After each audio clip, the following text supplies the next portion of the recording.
Okay, so I'm so excited to have the three of us together, Dr. Zach and Sonya. Today's topic is a big one. This is an important one. I know for me, I've learned so much on my personal journey, and I know Sonya, you've learned so much. Dr. Zach, you've learned so much.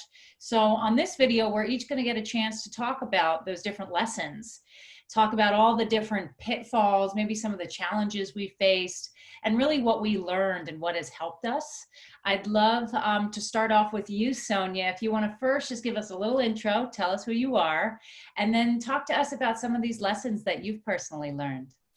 Sure. Hi, everyone. And again, thank you. I love this group. Thank you so much for listening and tuning in from wherever you are on the planet. My name is Sonya Mujeeb. I am a health and transformational coach. More recently, I call myself a human activist. And I had an awakening, I would say around 2014, a very massive one that led me into the world of angels and communications with different beings and guides. And I have been helping people navigate not only their health and wellness, but their ascension journey, their individual spiritual journeys, by being a spiritual mentor, intuitive guide, and a coach. So I do a little bit of everything.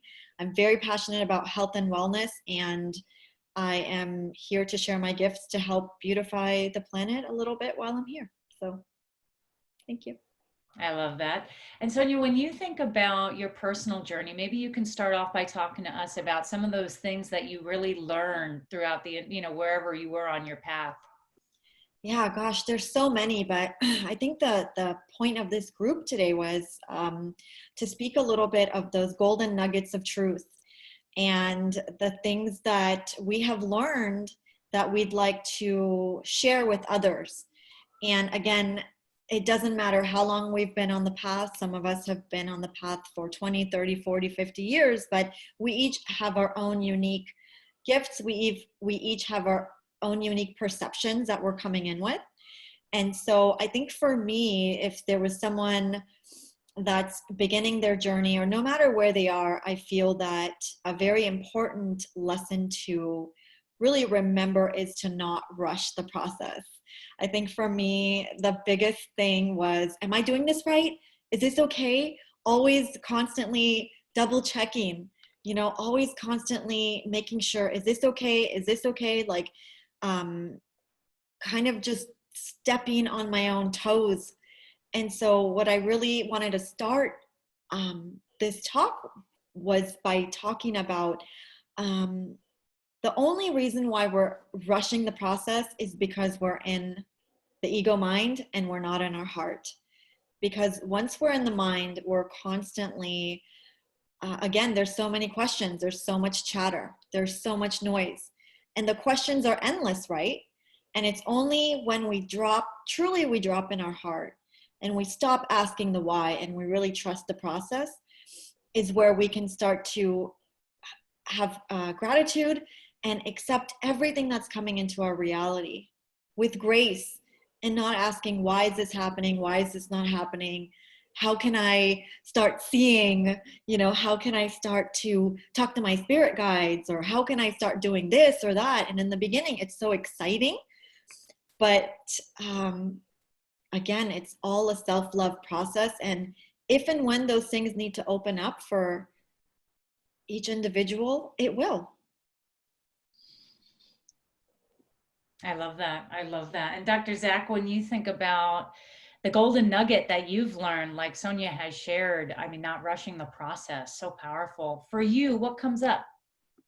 Well, I think, a lot of things were coming up for me when Sonya was asking that question. And, but, what's interesting is the breath. It's like, it's such an incredible tool. I think it's the most powerful tool for transformation is our breath, because it grounds us in the present moment. And as Sonya was talking about, this chattering of the ego mind, well, the ego mind can only chatter while you're not in the present moment. So when you start focusing in on your breath, it forces you to be in the present moment. And that's your anchor. So the more you stay with your breath, the more that you know that you're in the present moment, because as soon as you're out of the present moment, you can't follow your breath. It's as simple as that. But as we all know, to catch yourself, to call upon the breath is one of the most difficult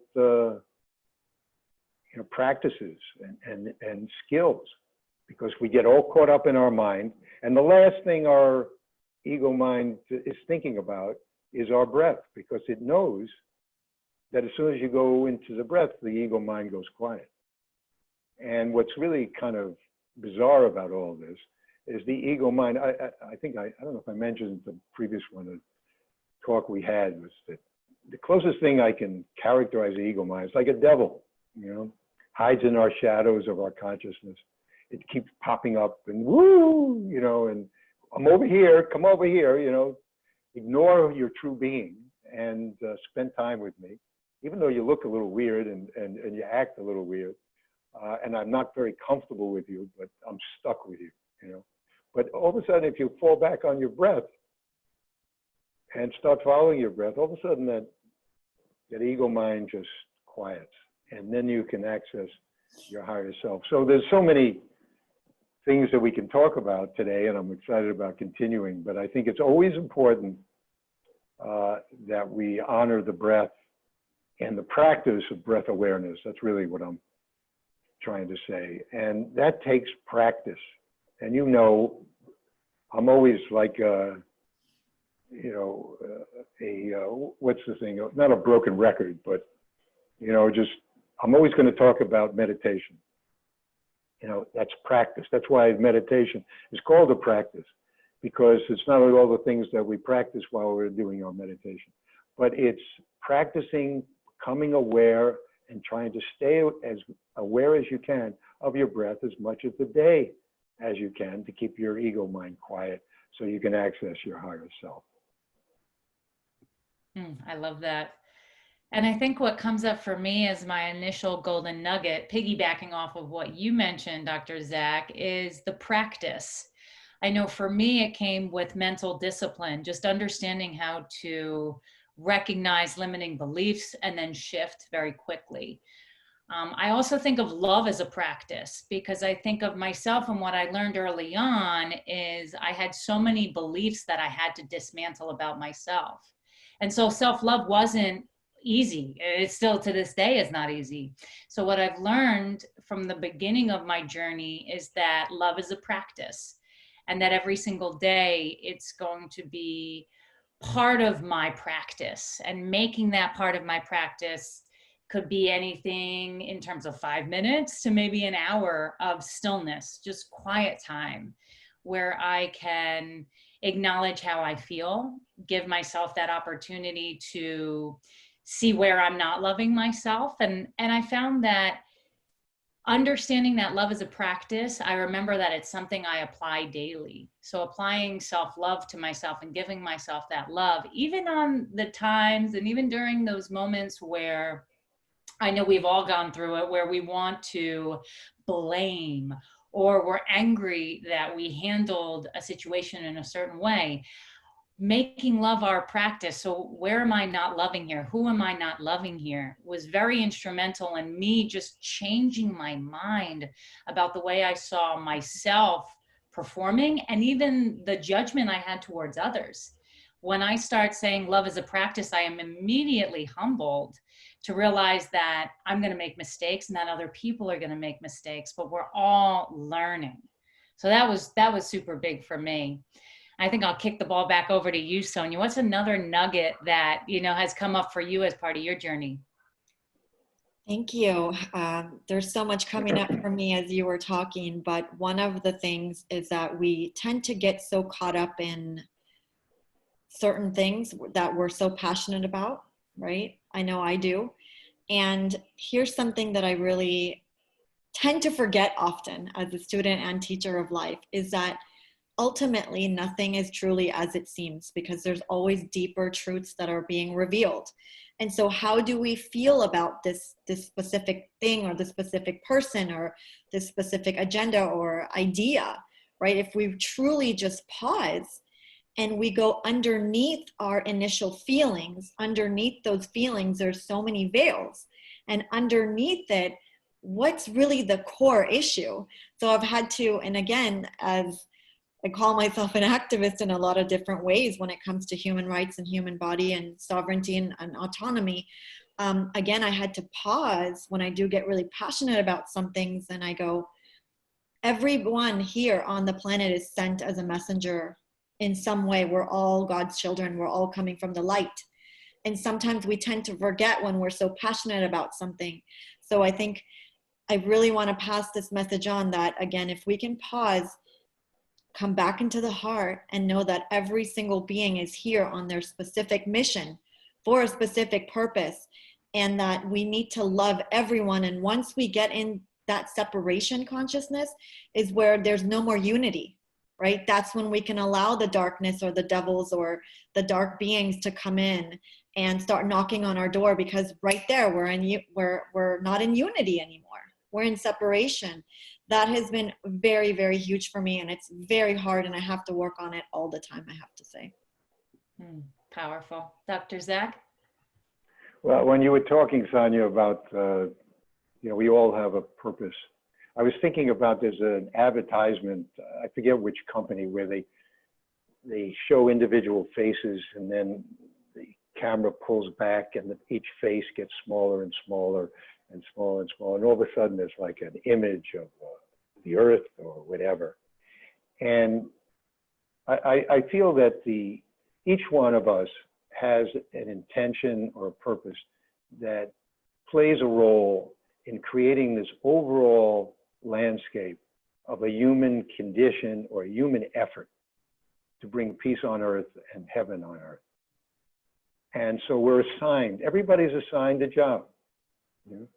And so, and part of, I feel, the challenge in life and one of the objectives in life is to find what role you need to play to help out in the community, because, the house is burning, or the barn is burning, and everybody in the community has got to pick up that bucket of water and run over to the neighbor's house and chip in and create a bucket line to keep helping out. And heart-based communities, they just find their way, and it becomes intuitive.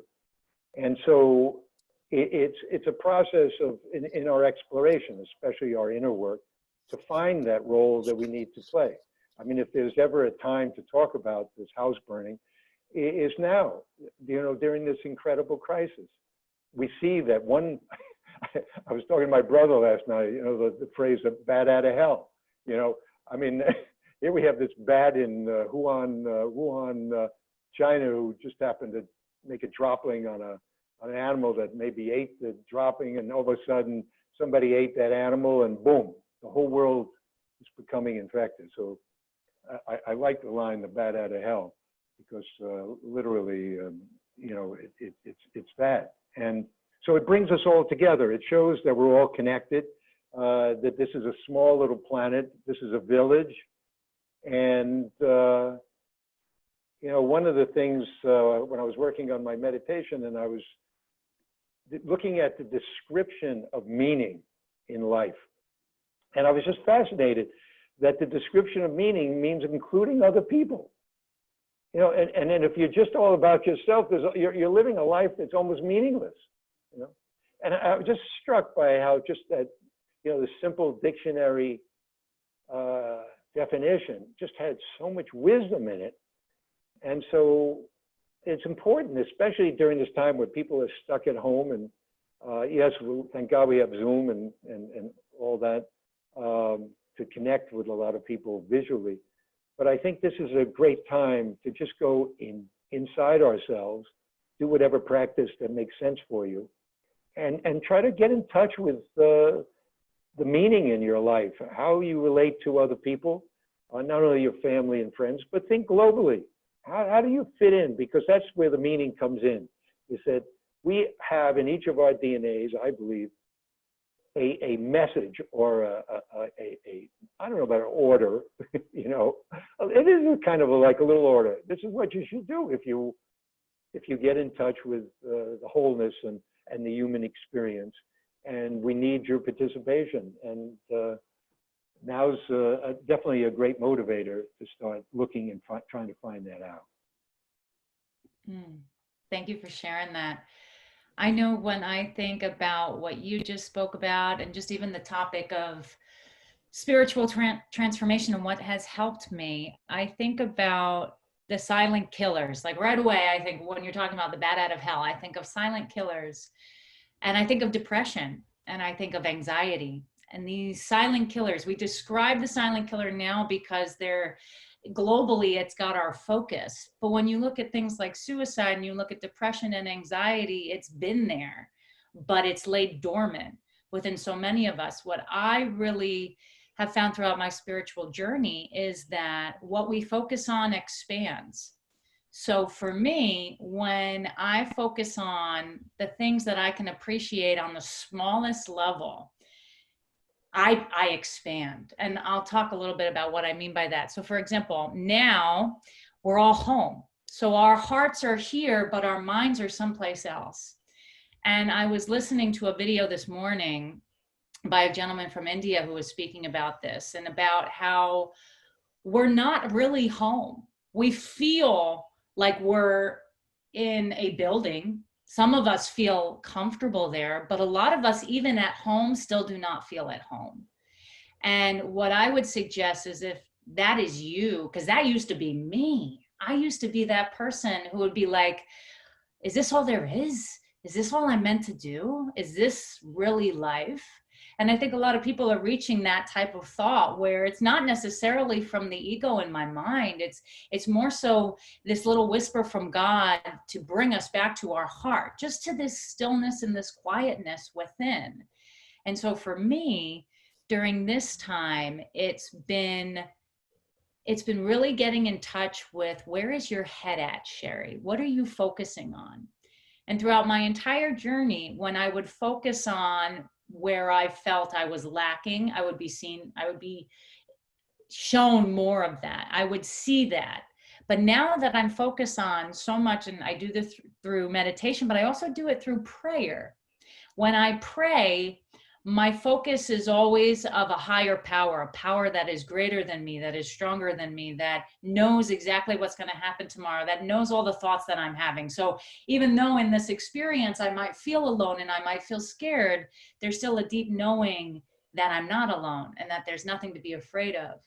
And I would suggest and recommend to anyone that is having these thoughts of, man, I don't feel at home, is to start taking the steps of breath work.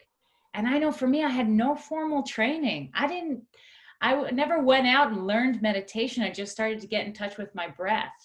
And through that, I started to find like Hay House events where they'd have these guided meditations for 40 minutes. But for me and for anyone watching, I know one of my big nuggets was, don't expect your journey to look like everybody else's.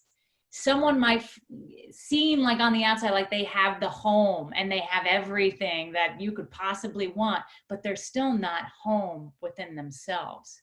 And if that can be our journey, if that can be the space we lean into of, where is my home? What feels like home to me? That's where I think we find our bliss. Our bliss actually starts to find us. And I think this is the time period where people's bliss can start to find them, because there is this opportunity to get quiet. So back over to you, Sonya. What's another nugget that has come up for you throughout your spiritual journey? I love that. That was really beautifully put, by the way, Sherry. So as a healing arts practitioner, I think one of the biggest pitfalls that people can fall into is thinking that they are the healer. And I know that in the beginning, it's so exciting, right? It's so exciting that, all of a sudden you're able to help people and you're in the business of, and then people start saying, oh, she's a healer, or so-and-so is a healer, go to this healer. And what that does is that you're now operating from your own energy, not divine light source energy, universal energy. This is huge because there's a lot of out of control healers and out of control, out of their body, because they're thinking that they're doing it, but they're not, right? We're the vessel. We're a divine channel. We're a vessel. And we're working with the light of the divine. So we're literally just assisting.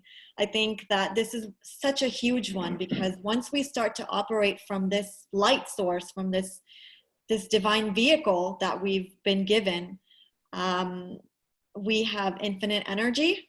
We can attract more clients. We're not running on our own energy. We're literally handing it over. We have no agendas, right? We are translators, and we are channels for the light to come through us, but we are not the healer. And I know people might have a problem with this. It took me a long time to realize it as I started working more and more with energy. And so, yeah, this is pretty big. And I think if it's good to sit with this and really see what that means. Some will get it and some won't. And it's an invitation to dig a little bit deeper. So powerful. Thank you for sharing that. And Dr. Zach? Yeah, it was interesting when, actually both of you, it's beautiful things that you're saying. I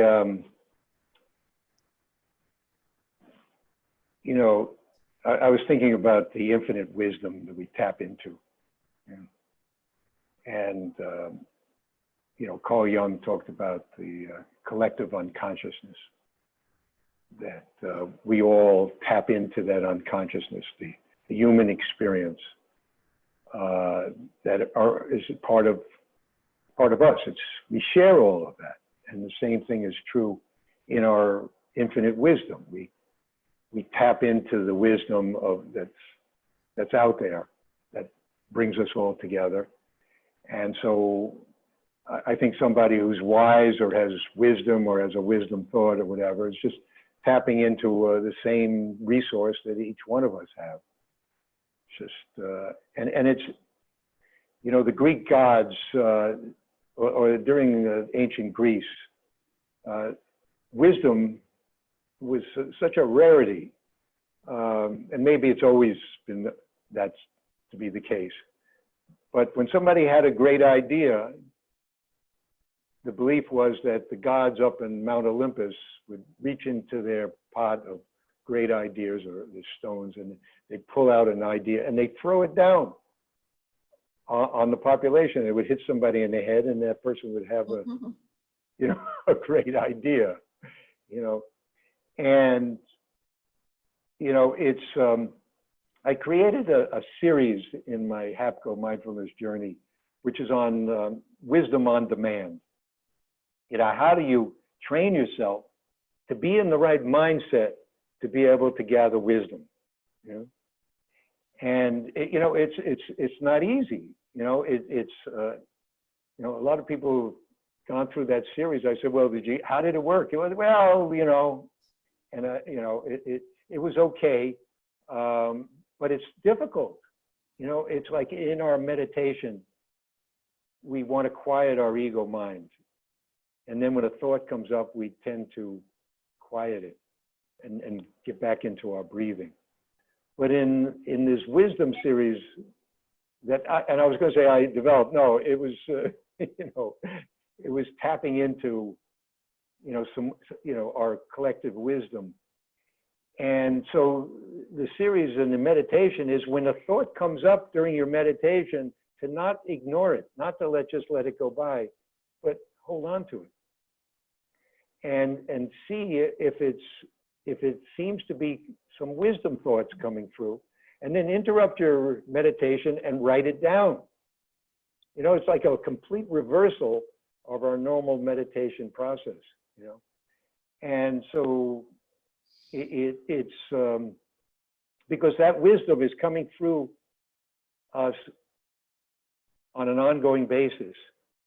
And because our higher selves are always processing, they're doing healing, like you were talking about, this internal healing that we all have, which is always processing. I mean, the body itself, don't get me started on talking about the miracles of the body.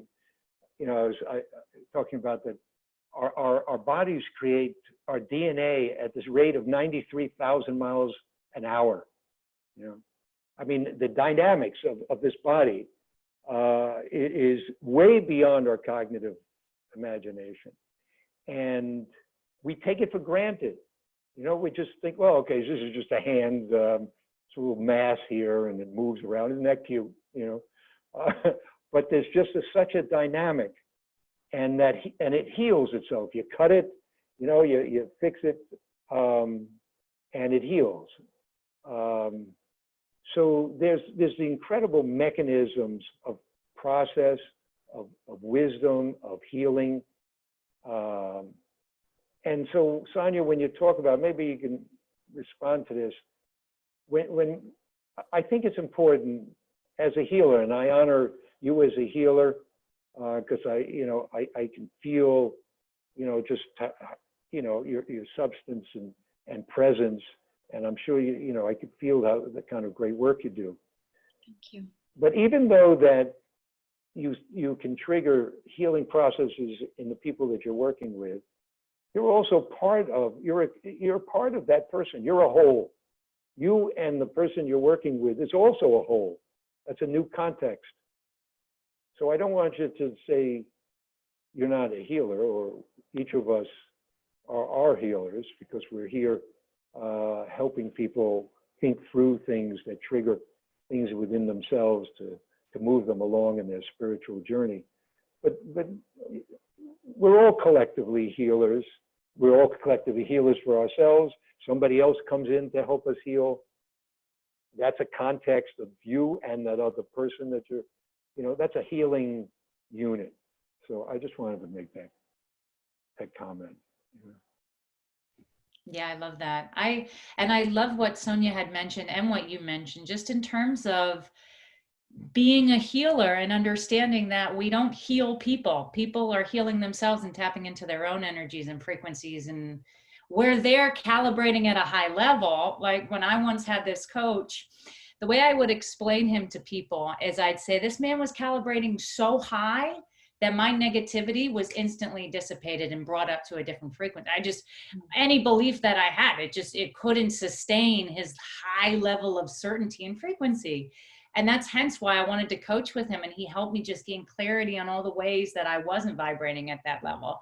So immediately when I think about, did he heal me? No, but he helped me along the path of my own healing. And that's what we're all doing. We're all the lamps helping each other find our own light within ourselves and just lighting it up. Like it's like a candle. When I light my Palo Santo, it's a little piece of wood. It's funny because I'll take a little candle and I'll dip it, and I'll watch this little candle, little flame just erupt on this wood. And it's so beautiful because it takes nothing away from the candle. And I think that's just like us. We're the faucet. We're not the water. We're the faucet. And I think something I learned on my journey, just thinking back to pitfalls, for me, all of it stemmed from beliefs. So for me, my entire journey has been through mindset healing, hence why I coach and do that now. But it was really this idea that I wasn't brought up in any religion. I can't possibly be connected or talk about God or talk about unity when I have no understanding of what that is. And the ego mind takes a hold of that and casts you like an outcast, like there's something wrong with you. So I grew up with this belief that there was something wrong with me. And so looking back on something that has really helped me in a pitfall, the pitfall is that your journey is not going to look the same as everybody else's.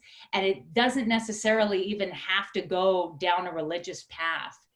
I found that I was reluctant to talk about God because I thought of religion and I said, who am I to talk about this? Who am I to talk about this experience that I had when I wasn't brought up Christian or Buddhist or Catholic? And then as I've gained my emotional maturity and started to understand my own path, I realized that we're all spiritual beings. Right? And religion is just a beautiful way of finding a path that works for you. And so for me, what I've found is I love all the religions. And that back then I used to judge myself for that. You can't do that. The ego would say, no, you can't do that. And I'd sit back and I'd be like, well, it doesn't feel right for me to go and devote myself to any which direction. It doesn't feel right to me. So that's how I came across meditation.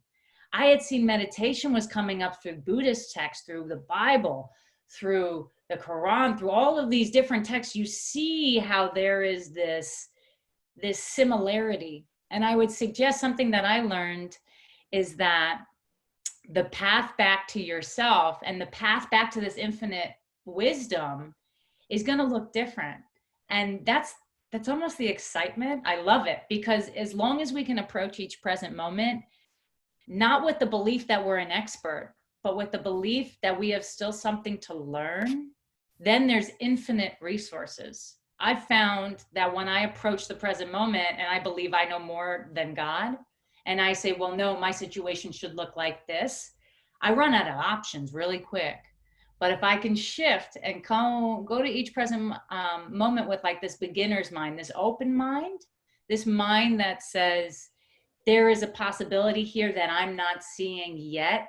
How can it get better than this?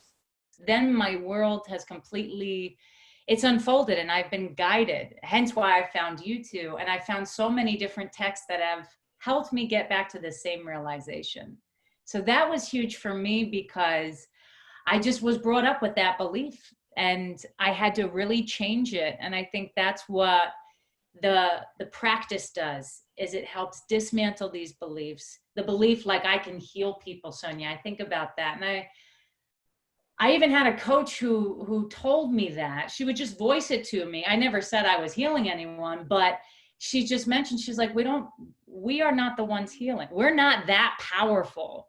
If we start thinking that our will is more powerful than the will of God's, then who are we? This is pride that we talk about. And it's where, when we can remove the pride, remove the judgment, that's where I found the most transformation. And it's looked different and it's been okay. And I think it's been my own journey of accepting the way my own path has looked. And that has been super, super big for me, just in how I coach other people. I don't say you have to meditate this way. I'm like, here are the 70 different types of meditations that you can do. See what feels good for you. And that like feeling is so empowering, because it doesn't matter where you come from. Doesn't matter what background you have. Doesn't matter what color of your skin. Doesn't matter what age you are. You can still begin on this journey. And I think that's what gets me excited, and something I've learned. So as we wrap up, maybe we'll do 1 to 2 more. Sonya, any other last nuggets?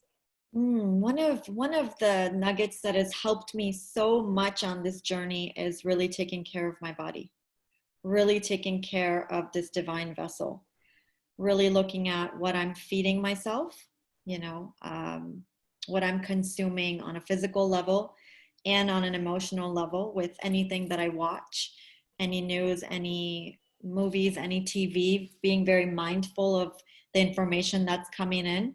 And for someone who's just beginning this process, and again, I never tell any clients to eat meat, don't eat meat, do this, don't eat this. I always say, listen to your body. If you can, try to avoid things in packages. If you can, try to eat whole foods, real things, because then you can really start to tap into your intuition. I think there's a lot of pitfalls in the spiritual community where there's this notion that if you eat meat, you're not spiritual. And that really, really bothers me, because some of the highest masters that I know all eat meat and they need it to stay grounded. And for others, they don't. And for others, they're perfectly fine on a plant-based diet. And so we have to really look at our belief systems, because our thoughts are being fueled by, everything is being fueled by our thoughts. And if I could leave a nugget as an integrative health coach, I would say, really just stay away from things with a lot of ingredients, stay away from synthetics, artificial items, and be mindful of what you're consuming in all directions, whether it's food, whether it's any kind of information that you're consuming. So. I love that. I love that you can teach us so much about integrative wellness, and give us so many different tips. We've got the spiritual tips, we've got health tips, so much information. Thank you so much for that, Sonya.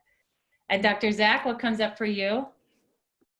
I guess what comes up is that life should be a meditation. You know, we go into our practice and we sit, and mainly most people do meditation with their eyes closed. And sometimes it actually can be more powerful with your eyes open with certain things, certain practices. But I think for those people who have developed a practice, or even people who are learning breath awareness and posture, to carry that through the day as much as you can. You know, as I mentioned before, breath awareness is so powerful, but it's very hard to initiate it when you're emotionally all tied up in the day. I mean, on my Apple Watch, you know, periodically it tells me to breathe.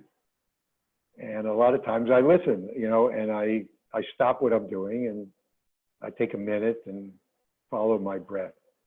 And it's just so powerful just to take a moment to do that, to just relax yourself, because, you know, our breathing patterns affect so much of how we feel. You know, when we stop, a lot of times when we get really stressed out, we stop breathing, we hold our breath, and our, you know, sympathetic nervous system, which is charged with, you know, which is controlled by the amygdala, which is sort of the alarm control system, you know, in our brain. As soon as there's something that's going wrong, it just sends signals around and says, you know, get ready, you know, either run away or fight or freeze or whatever, you know. And so many times during the day, we just hold our breath. We go, oh, you know, because something is bothering us. And we end up holding our breath, and we don't even realize that we're holding our breath. And the amygdala is saying, wait a second, the body is just, I mean, just stop breathing. Somebody must be choking me or something, or I don't know what it is, but we better do something. And then you get really agitated and your mind is going nuts. You don't know what's going on. You're just really kind of freaked out. You're starting to get depressed, and if you're not in the present moment, you're not feeling your emotions, so you're like completely scattered and have no idea what's going on. And so what is the best thing to do? Catch your breath. Take a few deep breaths, get back into the present moment, get an assessment of what's going on, quiet the amygdala as well as the ego mind, and get a hold of yourself. And the key is the breath. It's just so. I love that too. It's so interesting when I think back to how, when I was in the tech world and I was a coach and I would do these leadership sessions, and my boss would always ask me, like, how are you going to fix this? And my answer was always meditation. I'm just going to meditate. I'm just going to meditate, because it's never like I didn't know what to do. There was just some form of block coming up. And what I found is we think we have a million problems, but we only have one, and it's our disconnection with ourselves. And the fastest way to getting in touch with yourself amongst any problem is to get quiet and quickly go in. And that was the biggest takeaway I'd learned, because I would constantly try and fix things in my head. I would rehearse things in my head and say, like, no, I can handle it. And I would put myself through so much pain, because it's what people do. We sit in the present moment and we think about the future, and we just create it's the ego's playground, right? Like the ego's just giving us so many different what if scenarios. And I found, like, when you meditate, the voice that at least I experience is so clear, and it's a knowing. It's just a knowing. The voice that I'm hearing, I know that it's not coming from fear. It's not a fear-based type of answer. It's usually just some type of clarity around what I already knew, but I was unsure about. And so another thing that I learned through meditation is that whenever you doubt, we all live in this place of self-doubt because, again, we question, who am I to really know what's right for me? Who am I to really know the answer to this? Depending on how we've created this sense of self. When I realize, okay, it's got nothing to do with me, I'm going to bring all my answers to that place, I'm no longer afraid of the outcome. Because I felt, or I used to feel like in the moment I'd have to make these decisions on my own. And the breakthrough was, no, you've got this internal wisdom, this presence that knows all of your tomorrows. Why would you sit in this present moment trusting your own strength, Sherry? And so it's that love is a practice. I go back to that place. And what you talked about, Dr. Zach, I know in the corporate world, people don't prioritize it. So for example, for me, I'd be so focused on the results. And so the journey, we miss out on the journey. We skip the journey. We're so focused on the results. We miss the small wins. We miss how we're progressing. And for me, I also learned that the joy is in the journey. Like the spiritual muscles are in the journey. The attitudinal muscles that we develop is in the journey through, the practice. And then it's not going to all happen tomorrow. Like I know for me, I would always want instant gratification. Hence, I used to be a pharmaceutical rep. I would sell medication to doctors and say, this will help your patients. But then I'd be like, well, wait a minute, the placebo effect, a medication that doesn't even have any effects on the body, is still creating this sense of euphoria for your patients. There is something there. And so what I learned and what has helped me is that meditation is medicinal. It is medicinal in the fact that it will help with anxiety. It will help with depression. It will help with any type of mental illness when we can start to go back to this place within ourselves, get in touch with our breath, let new breath go around. So many of us are stagnant right now.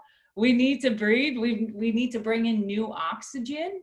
And what's beautiful is we're supported with that entire journey. I think, again, why I get so excited about life is when you have this realization that you don't have to beat your heart for you. We're not like pushing a button every 5 minutes to beat our hearts for us. Sometimes we reach that point throughout our journey where we might be on life support. But for those of us that are not, we've got to stop acting like we're on life support. Start really putting ourselves out there and let this inner knowing be the oxygen. And whenever you feel like you're running out of it, meditate, fill up, meditate. I found endless energy there. So love that we're able to talk about this topic. Is there anything that anyone would like to add before I let us go? You summed it up perfectly. It was amazing.